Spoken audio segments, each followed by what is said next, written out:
देखिए गाइस, अभी हम लोग पिकनिक कर रहे हैं। पिकनिक करेगा तो देखो, हम लोग अभी यहाँ पे तैयारी कर रहे हैं। ये है मटर और लहसुन, और यहाँ पे हो गया है फ्राइड राइस के लिए ये सब मिक्स फ्राइड राइस। वहाँ पे होगा सलाद और वहाँ पे होगा पापड़। और ये देखिए पनीर का प्रिपरेशन। तो ये चूल्हा, इस पे हम लोग बनाएंगे, है ना नोनो? गाइस देखिए, ये हम लोग का सलाद हो गया प्रिपेयर,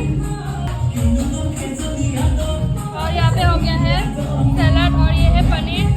सो गाइस, यहाँ पे हम लोग का सब तो मसाला सब प्रिपेयर हो गया, और यहाँ पे हम लोग चूल्हा जल रहे हैं और सब जुगाड़ हो रहा है यहाँ पे। गाइस ये देखो हमारा चूल्हा, और यहाँ पे भात चढ़ा गया है, और अभी हम लोग रांधेंगे।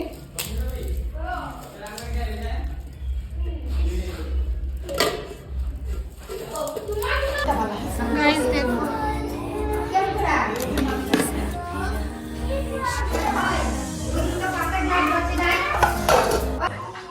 तो गाइस देखो ये सब लोग खा रहे हैं। हाय को हाय हाय बोलो उल्टी। सब लोग खाना खा रहे हैं।